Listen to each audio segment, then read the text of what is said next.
Hello, everyone. Welcome to Comicsheik Live. I'm your host, Comicsheik, and I'm joined today, of course, by my friend Ali, aka Firefly Comics. How you doing, my friend? I'm doing good. How are you? Pretty good, pretty good. Oh my God, I'm so excited because it's been a weird week of news for the comic books. We were supposed to go live. Well, I was supposed to go live with my friends, the Comic Kingpins, who I think I'm now a member of. So check us out there. Unfortunately, a lot of the members are sick today, so they weren't gonna. Well, to cancel the show, it's rescheduled. But I decided to throw a little impromptu live together with my friend Adi here. We're going to talk about some of the comic news this week. There was a lot of weird shit that happened this week. A lot of cool shit that happened this week. I mean, that's kind of like the benefit of being a part of the comics community is that every week there's cool shit that comes out and weird shit that happens, right? Definitely. Hey Owen, how you doing today, my friend? Good to see Owen. Owen, of course, was one of the big catalysts. See what I did there? And proponents of pushing the Inferno Go Red Book 1 and 2 Kickstarter that was recently live, which ended a few days ago, successfully funded, and we were part of that, of course, and we appreciate everyone who came out to that and made it happen. Very excited for when we get our books a year from now. It's like basically you fund it Yeah. and then you forget about it for a year. Yeah, so It's gonna be a nice like surprise present to your future self in a year from now.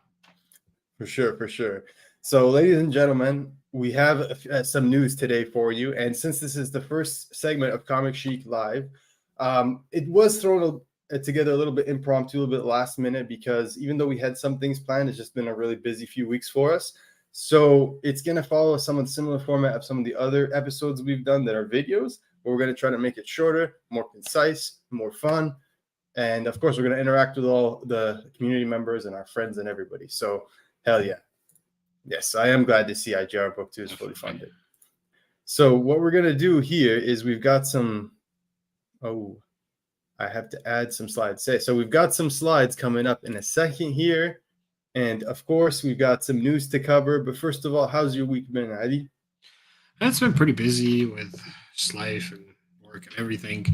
But luckily, I managed to give myself some time to read last night. I finally read Wonder Woman. We're going to talk about that, so I'm not going to get too much into it right now. Yeah, I showed this in the Kingpin stream, but you know this book, like, this is the Adam Hughes Power Growth. Yeah, I remember that. The Gnorts illustrated, they all have different pop-outs in the middle, and I got, of course, the... oh, really? That's the one I got. There's different ones than that? Yeah, there's Poison Ivy, which you probably like. A really nice, like, Bartel Poison Ivy. There's a Harley one. There's one of, like, actual Gnort. So I'm glad I got the... I don't know what my friend, Chib, you guys know him, you love him, over at the Comic Nation, which we'll promote in a second later on the show. But he told me this is like the reverse lateral thrust or something when I showed him the picture. It was just because of the crazy lats that Nightwing has. But yeah, once you see it, you can't really unsee it.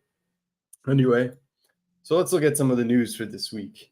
All right. Obviously, this week, Wonder Woman #1 came out. We were just talking about it a bit backstage. We both read the issue, and we have some things to say regarding the issue, but we'll get to that in a second. Actually, fuck it, let's talk about it now. What did you think of the issue? Art was great.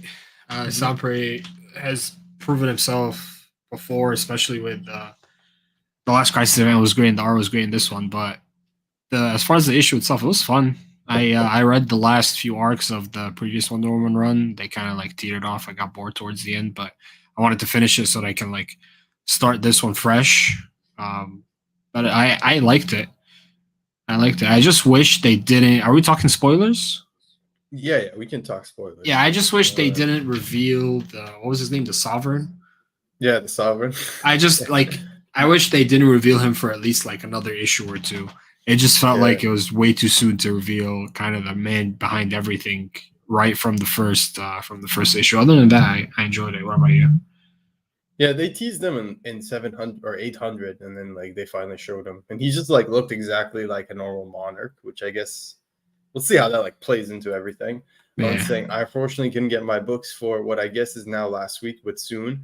Very hyped for the new Wonder Woman, as I'm not an avid 1D fan, but interested in King and Sampieri will do Yeah, no, 100%. That's exactly why I like those are my exact sentiments. I'm not a big Wonder Woman fan either, but I'm from a distance I like the character. I've always liked her in group books, and so like I really Right. want to give it a real shot. Yeah, and this is like a big elite creative team, so I was like, what better opportunity to give it a shot than with something like King Semperi. And Semperi, I've loved him since Action Comics, so Yeah. I'm just gonna follow him whatever he does for the most part. Let's get to it.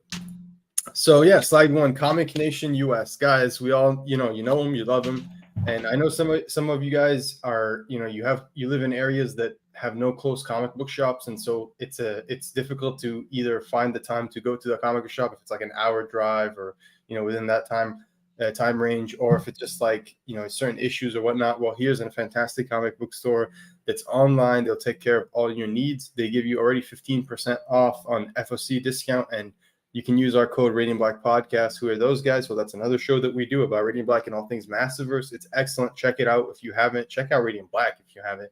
But yeah, for a total of 20% off with this code, you can basically save a good ton of money on your comic books if you pre-order them. I highly recommend checking it out and using the code over there. So, yep, one of the big things that happened this week, of course, finally, in terms of on the side of the Writers Guild, the actors, and everybody, and not the other side. Finally seeing them get a good deal. So Variety reports that there's been a deal. WGA AMPTP reached historic contract agreement to end 146-day writer's strike. This deal is exceptional. I'm very happy because, as we've seen, a lot of people were, it's been affecting the industry. It's affecting these people's lives. It's had so many negative impacts, generally speaking. And as my friend Blackground mentioned during his live stream, we've seen some anecdotal remarks from people who are in the industry saying, like, people, like Brad Pitt, those guys, they're in the top 1%. So they really don't reflect the rest of the industry, right? No, yeah, and it took a long time, right? Like, I feel like it shouldn't have taken this long. What does it say? 146 days. Mm-hmm. And I'm just glad it's over. Like, for the sake of the writers, for the sake of everybody involved. So I'm just exactly, Owen. It's about damn time. Yep. Hopefully SAG after we'll get one soon, and then we can go back to promoting movies, making movies, getting everything back on the road, people getting compensated hopefully fairly from now on. And again, if ever these things happen again, we're in a situation where it's unfair, we can revisit the discussions. But this is really a good sign moving forward, and hoping the SAG after will get one very soon. So thanks, Owen, for that. But yeah, this is just good news all around. If anybody who's been following any sort of media related news for the past like 3, 4, 5 months knows that this is a big relief. Anybody who has family, friends, or people they know in the industry, in the movie industry, they know that this is a big step forward. So let's fucking go. Oh, creator spotlight, guys. Every episode we do a few spotlights, and I know I'm cheating. I did 2 creator spotlights this episode. One because Marty Keene, I love him, I know him. He's Marty, the madman fucking Keene. Hopefully gonna get him on the show soon. We'll see. I'll have to reach out. But the thing is, why did I spotlight Marty Keene again today? Well, first of all, Marty Keene really made a splash onto the comic scene after he released Bootleg Spider-Man 1, which sold out and has been extremely hard to find. It's like $100 or in that range in the aftermarket, and he doesn't have any copies. So, and he's scared to reprint it because it's Spider-Man and because he doesn't want to get too much attention from Marvel and the corporate overlords as we know them. Yeah, so I'm on the same boat, Owen, but I'm just gonna fucking get. I literally bought 2 copies of Bootleg Spider-Man 2. I bought 2 for me, but I bought 2 and I shipped them to Ali because shipping to him is $2 only, and to me it's like $18. So I shipped it to him, and I knew he wouldn't be able to resist reading one. So I was like, fuck it, one will be just like a reader copy, and the other one I'll store. But yeah, Bootleg Spider-Man 2 now available for pre-order. I think the final day to pre-order this book will be October 8th, if I'm not mistaken. So make sure you get your pre-orders in. The first one was amazing. They even featured it on Cartoonist Kayfabe. If you don't know who Cartoonist Kayfabe is, guys, and you love comics, make sure you go check them out. They're one of the biggest and best comic book channels, super consistent uploads. They talk about everything from the craft to the history to the, to the biographies to having creators on. Everything. It's exceptional. It's some of the best comic book content out there that there is. And yeah, that should just give you an idea of how awesome Bootleg Spider-Man 1 was and just how excited I am for Bootleg Spider-Man 2. And Mahdi Keen is New York based, but I think he has like Arabic roots, if I'm not mistaken, or something like that.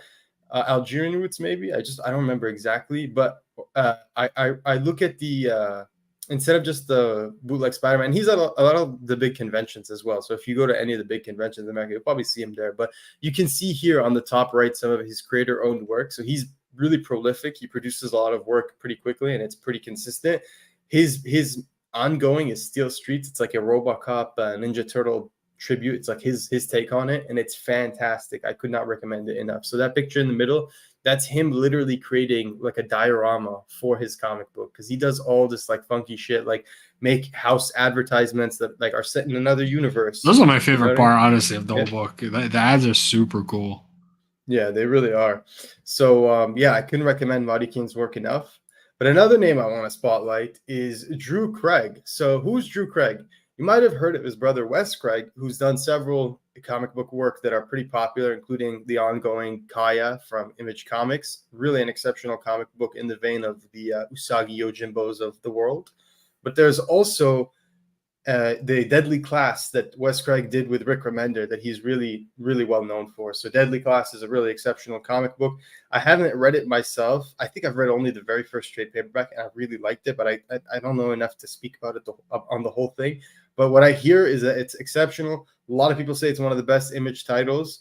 And so his brother, Drew Craig, recently started his own comic book work, and his first book is The Savage Strength of Starstorm, which is a cosmic superhero kind of comic book. It honestly, in some ways, reminds me of Invincible, but it has dashes of everything from pop culture. I swear to God, you can see tributes or homages to fucking everything from like the 80s to now. It's crazy, like literally everything. It's crazy. So like you even see like a Galactus like analog in this comic book, which I think is brilliant. That guy in the cover looks like Galactus. Yeah, exactly. Yeah. So yeah, and then here you could see they did a 20th anniversary Walking Dead homage variant as well. I know a lot of people like missed the Invincible train the first time around. I know a lot of people like are looking for things that are different or more fresh or just more fun. I really think Drew Craig embodies all of that in terms of this comic. He does the art, he does the writing, and I think Jason Feinstein does the coloring and the lettering, or maybe he does the lettering and then Jason Feinstein does the coloring. But I know it's like a two-person team for the most part. So it's really awesome to see a cartoonist like Drew, hit the comic book scene and do his first Image comic book. I love like funky, things like this. And when I first saw it, the first thing it reminded me was Savage Dragon. It had like a very Eric Larson grit to the artwork. You know what I'm saying? It definitely has that vibe, yeah. Yeah, so I'd highly recommend this if you like things like Invincible and are looking for like something similar but also different and more fresh, or if you're just looking for a cosmic superhero. We all know how people love Radiant Black, and yeah, yep, yeah. The first issue, I think what hurts it is that the editor failed the page flip. The double page spread reveal, which is a huge bummer. But it does really pick up in issue 2. But yeah, it's also like if you're Canadian, which a lot of us on this channel are, I try to support fellow Canadians, and Drew Craig, of course, is another Canadian cartoonist. So there's that. So check it out. You never know. You might dig Savage Strength of Starstone. But yeah, I just love the cheese of it all. Anyway, moving on. So yeah, Bleeding Cool reported an article this week saying there was a huge theft in the comic book community, unfortunately. I mean, there's a lot of weirdness in this. Like, there was no signature. Like, the person selling the books didn't put like a signature received thing where you don't have to sign off on the package when you drop it off, unfortunately. But there was a box of comic books stolen in Brooklyn, and there were several big, huge, high-profile comic books. Like, one would call them grails even in this delivery. Things like Amazing Fantasy 15, X-Men 1, Daredevil 1, House of Secrets 92, Avengers 1. So keep your eyes peeled for any information you can about what happened here. Basically, it was stolen from a comic book store called Comic Book Station at 188 Eckford Street in Brooklyn, New York. So there were several high-profile books. You can see a picture of the thief there and the security footage. And in the next slide, we have images of the actual books that were included in the package that were stolen. I really hate it when something like this happens, but the comic book community is super tight. We always come together, and you never know. Stores are you notify stores about thefts like this, and they're going to be on the lookout. Hopefully they catch the thief and they're able to return the books to their owners. But man, that just hurts. Like looking at it as like a spectator, right? Look at those books. Especially that they're not graded too. Like if they're graded, it's much easier to track them down, right? They have a serial number, ID number, or whatever. But if they're just raw books like that, you don't know. They could have already sold it for cash. I feel bad for them, man. I feel like this has been happening, or at least I've been hearing a lot about thefts like this recently.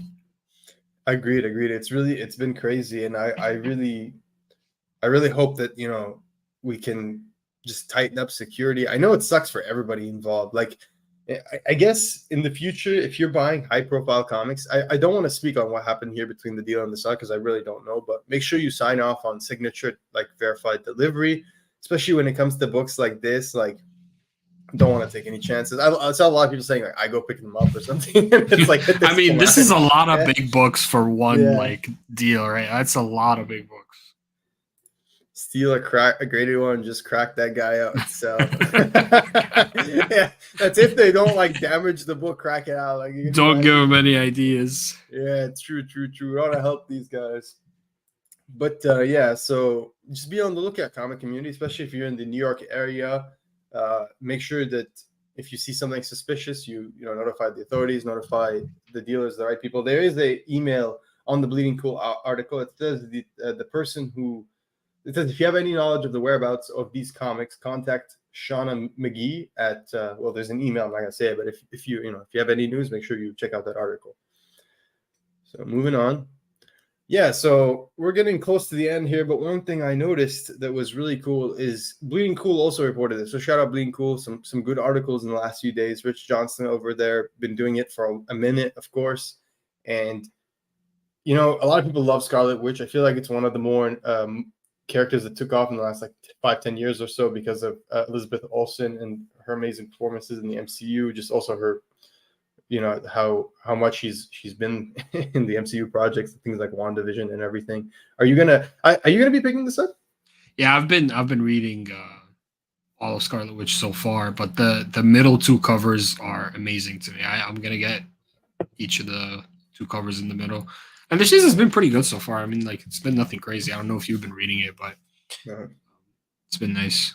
I don't like Scarlet Witch like as a character. That's like, fine. It's not personal or anything. I just like I'm not a big fan of her. I enjoyed her in the MCU, but she's not the character I would go seek out personally. But I do agree, like those two covers in the middle are really incredible, and that one in particular, and the third one.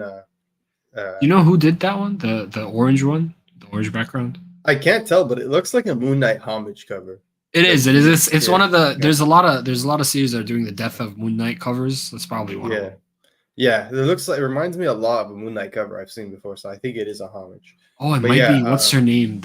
It's one of his villains. It is. I don't remember her name. The one with the mirrors. Yep. I know exactly. The name's escaping me. Yeah. Me too. Yeah, but yeah, it's that one. Yeah. So yeah, I think that's a homage. But I'm not gonna be picking this up. But I know a lot of people are gonna be excited, so I'm happy to share the news. It seems like this was not in the December solicit, so it seems like it's pegged for sometime in 2024, and I've heard the writer is Steve Orlando. So exciting stuff. Steve Orlando is a pretty good writer as well. The Scarlet Witch cover remained fantastic. I actually met Steve Orlando, who's writing the book, and he's a lovely fellow. That's awesome. Yeah, he's a really nice guy. So FOC pick, guys. You know, we like to end our shows, or towards the end of the shows, we like to pick some of our FOC picks. So if you know me, you know I've been talking about the triptych covers for a long time, especially like on a personal level. Like I've mentioned to several of my friends that Superman triptych cover is so easy to find. It's almost criminal how easy it is to find that. That Superman like 208, or it's something in the 200s of Superman Volume 2, and it's when Jim Lee did the run of the covers and the interior artwork. You can find that for literally cover price or less. Like I find it anywhere from $3 Canadian to like $8 Canadian, very high grade. So would you say it probably went up in value by now after this? Honestly, I don't think so, because I think there will be more demand for this book, but I don't know if that will translate into higher values yet, just because it's so easily accessible. But I would just say, like, who wouldn't want that cover of the Triptych Superman? Oh, definitely. So all of these were reprinted. So that's something important. So the important thing is all 3 of these covers were reprinted. So these virgin covers that you see, they're not the actual covers, because the actual covers do have indicias on them. They do have titles. But the Superman foil was on last week's FOC, as in yesterday being Sunday, because that's when DC FOCs are. So that one is 10 US. All of these reprints foil are 10 US, which is outrageous, and we'll get to that in a sec.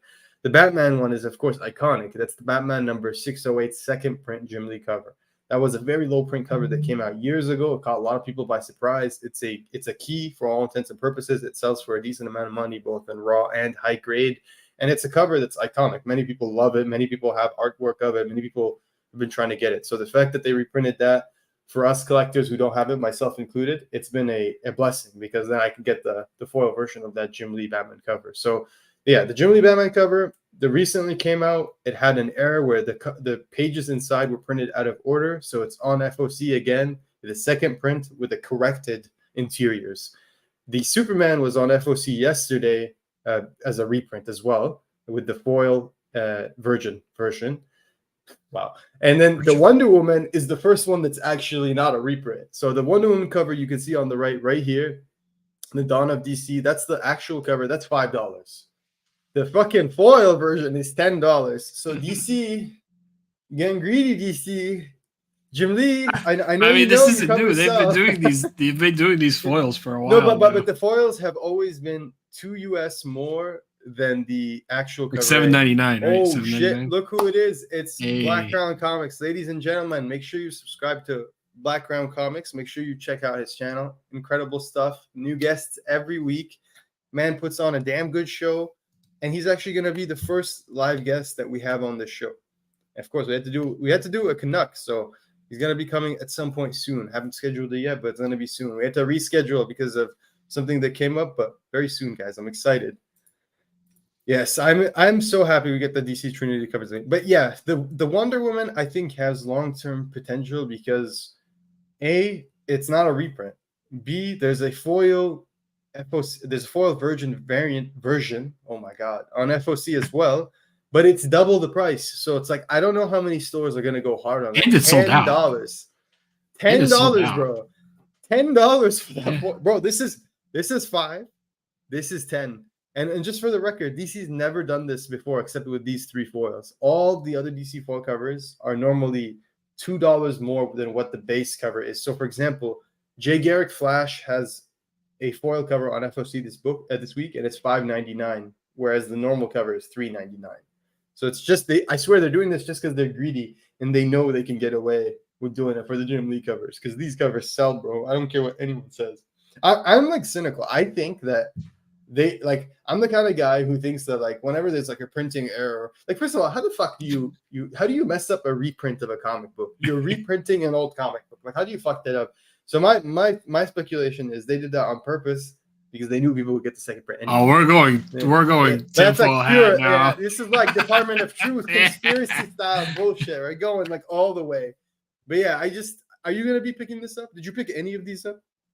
I have the Wonder Woman one. I picked that up, but I don't have either of the Superman or Batman. The Wonder Woman on FOC like next week. What are you saying? Like Wonder Woman #1, but I didn't get this one. Not the second. Yeah, I'm asking about the covers. Are you picking any of these up? I got the second print cover, but I'm for Batman, but I'm probably not gonna get Wonder Woman for I picked up Batman. It's already because Batman came out last week. I pre-ordered Wonder Woman. I think I'm gonna get 2 copies of Wonder Woman because it's just so nice. I did not get Superman because I have like 5 copies of the normal one, but I think I'll get 1 Superman foil just so I can have like the 3 on the wall. You know what I mean? I don't know if I want to drop $30 on those 3. You know what I mean? I know. It's hard, man. It's a lot of money. I know, but it's so. That's nice, man. That's like 6 comic books. That's like 6 regular books. Jim Lee in the last 5 years, he's been really good at 2 things: getting us by the balls when it comes to the variants, and promoting the fuck out of his teams that nobody cares about, like Wildstorm. Bro, I don't give a fuck about stop shoving Wildcats and Stormwatch down my throat. Stop it. I don't care. I mean, like, I don't see anyone else talk about the Wildcats book. Nobody talks about it except the writer when he promotes it. I swear to God, like I've never seen anybody talk about the Wildcats book. So I'm I just forgot saying. it existed. Exactly. Oh, how do you want to take it away with this one? Ice Cream Man number 37. I mean, I'm trying to, in an ideal world, I would collect every single Walking Dead anniversary cover. So, but obviously I can't do that. And I already have like 6 of them with the Radiant Black series. So this is definitely one that I'm getting just for the cover. Dude, there's so many fucking like Walking I Dead know. variants. I know. There's so many Walking Dead variants, but this one is really nice. Like I'm not gonna lie, I really like this cover a lot because it's such a nice homage to Walking Dead #1. You know I love Ice Cream Man. Like this book is just so good. It's so fucking weird. I just saw recently that there's a volume 2 in the hardcover, like the deluxe hardcover styles that they did because I bought volume 1. I can't wait for that. I'm pre-ordering the hell out of it. This book is special. And it's not for everyone. Like I'll put that out there. I couldn't get past like issue 12, bro. It's a hard read. Yeah, it was depressing. 37. Yeah, 37. So I just want to clarify. It's not the 210th anniversary. It's the 20th anniversary team up. Yeah. So Rick Grimes, of course, with the Ice Cream Man. I just love this cover. I feel like it has long-term appeal because there's so many good Ice Cream Man variants, and I can't imagine that these cover C's and cover B's for Ice Cream Man have a very high print count. I really can't, especially like 30 issues and 37 issues. Like, there's no way. I barely see Ice Cream Man on shelves as it is, like even with cover A. So there's no way these have high print counts. So be on the lookout. Some of these Walking Dead covers, like those like Spawn crossover covers they did, a lot of those were really cool. Some of these are gonna slip under the radar. Like here's a free little FOC low-hanging, or not free. Here's a little spec low-hanging fruit for you. Philadelphia is about to have the first appearance of Vampire Spawn in the first issue that returns. Philadelphia 30, I think. I think the solicit makes it seem like his first full will be in 31, but Philadelphia 30 or 31, we're gonna get Vampire Spawn. But the first Spawn in Philadelphia, if you want to get like really technical about it, is the cover that was like in the 20s when they did the Spawn team ups. They did a Spawn team up variant with Spawn on the Philadelphia cover. So that might be a nice book to have long term. It's not very hard to find if you look, because I feel like it kind of just like, people just it went over their heads. Like nobody really thought about it except the hardcore Spawn fans. Of course, we see like Michael Baker. Nice to see you here, my friend. And I agree, they do make for a stunning picture. So yeah, I love this FOC pick, guys. You can't go wrong. Fantastic stuff from Ali. And let's go next. New segment. You've gotta read this. Like, what better way to tell you guys to share the enthusiasm? Look, I see a lot of speculation talk, and I love speculation, guys. Like healthy speculation, fun speculation. It's always good. But you know what I love talking about more than speculation? The actual comic books, the interiors, the guts, the pictures, the words that are inside. I love talking about that. And so I feel like we should shine a light in some of the comics that I call super indies, which are like really small indies from smaller press companies, not necessarily Image or Boom. And comics that people might have overlooked because they look silly or they just might not be on their radar. So I'll admit, this book was not on my radar. This was a book that I saw when my friend and the manager of my local comic shop, Dave Howlett, and he's also a super talented cartoonist who we're going to be doing a giveaway for some of his books. So stay tuned for that. The Makers, check it out. It's awesome. And he's also doing an all-star composite Superman book coming up soon, which is fucking amazing. A bootleg comic. So there you go. Oh yeah, blood. That's good to know. Blood. That's actually pretty cool. Yeah. So, well, a new Vampire Spawn, I guess. Or maybe it is the same one. Who knows? We'll see. But 30 issues into Philadelphia, I can't imagine with a hiatus, a lot of people are going to be reading it. Anyway, here's your Spawn, my friend. There's Spawn right there. Because this is how we do on the show, baby. We keep it all on theme. And so right now, why am I mentioning Maple Terrace? You're probably looking at this and you're thinking, Bash, like, you're crazy. This is stupid. This is silly. Trust me, this comic book is excellent. So it's by Noah Van Sciver, and it's literally just about adventures he had growing up. But there's a lot of like comic book love in this comic book because this dude grew up loving comic books. So there's a lot of him just like trying to read certain comics that are considered, not appropriate for his age because he's too young. Comics like Spawn, X-Force, the violent 90s comics. And this kid, he was a kid back then. So he's trying to read them. His big brother doesn't let anyone read his comic book collection. or some other kid he knows. There's just shenanigans ensue, and it's just such a good comic book that genuinely warms my heart. I think this book is like top of my read pile every time it comes out. It's called Maple Terrace by Noah Van Sciver. Of course, don't worry, not the problematic Van Sciver, the good one. And I picked some images thanks to Dave Howlett, who shared these because I couldn't get images. It says, so there's excitement in the industry, guys. How many times have you heard that in the last 2 years? How many times have you all the time, every other week? So there's excitement in the industry, guys. Superman is dead. Who is next? And they're just holding all the new comics books they just bought. They're just talking about like, speculation in comics and things like that. And here's a picture of Noah like dreaming about Spawn because he's thinking about how much he wants to read the Spawn comic books that are just like the cool shit compared to him. And so, he's asking him, like, what's so good about that issue? And he's like, are you kidding? 2 words, Billy Kincaid. Guys, I honestly can't tell you how good this book is. I don't want to spoil it because it's so good, but I'll show you one last panel from this book. And it's this fucking thing. It's like, Todd McFarlane. Right. This is his dad talking to him, and he's like, Todd McFarlane is for boys, son. Barry Windsor Smith is for men. The first time I ever saw this comic book, I was flipping through social media, and the guy said my friend Dave had posted these images. And I saw this particular, like, these 2 panels, and I was sold on this comic book. I was like, I don't give a fuck what this book is. I need to buy it and read it because these are just such intoxicatingly charming panels. Guys, I could not recommend this book enough. It's called Maple Terrace. It's from, I think, the Uncivilized Comics. I think, yeah, it's the same publisher from The Sickness, that like book that went hot a few weeks ago. It was in black and white. It was a horror book. I think it's Uncivilized Comics. Yeah, so it's $6 per issue. There's only 3 issues, so you really there's not much to follow. And 2 issues that already came out, so there's only 1 issue left. It's excellent. They're actually like in small zine size. So actually, what am I doing? And I've got the issue right here. So they're actually in Spawn. They're little like zine sizes, right? Yeah. And they're so delightful. Like I really couldn't recommend them enough. And they give you like a little catch up. So if you didn't read the last issue, he just tells you like, welcome back. Here's what it was about. But my God, one of my favorite panels is like at the end, there's like a fight and someone destroys the comics and just rips them. And you can see right here, he's like, oh, that's not what these comics could have paid for a college education. You've destroyed a great investment. It's just like, it just hits all the good spots. I'm telling you. It's such a charming comic, and Noah Van Sciver is such a talented cartoonist. So if you haven't checked out Maple Terrace, I could not recommend it enough. Trust me, I know the immediate gut reaction to like seeing a comic book or an IP or something like that you've never heard of, just to be like, fuck that, what is that? It just looks weird, looks different. That was my reaction to a lot of things as well at first.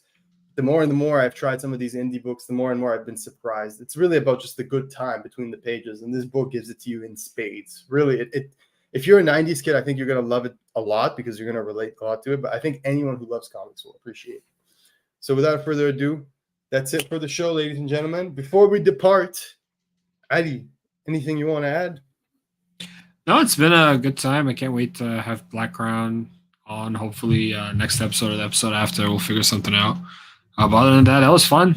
It's been a busy week. Glad the writer's strike is over. And yeah.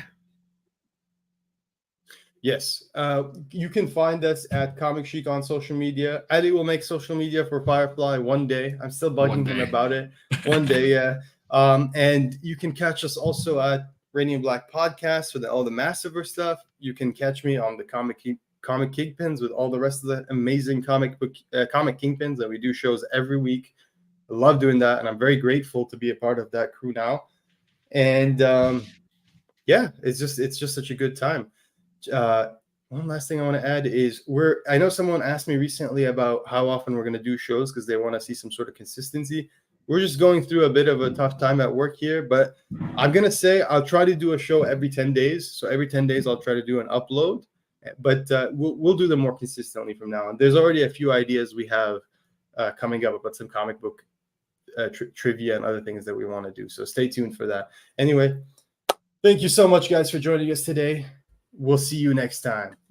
Peace. Peace. Keep on reading.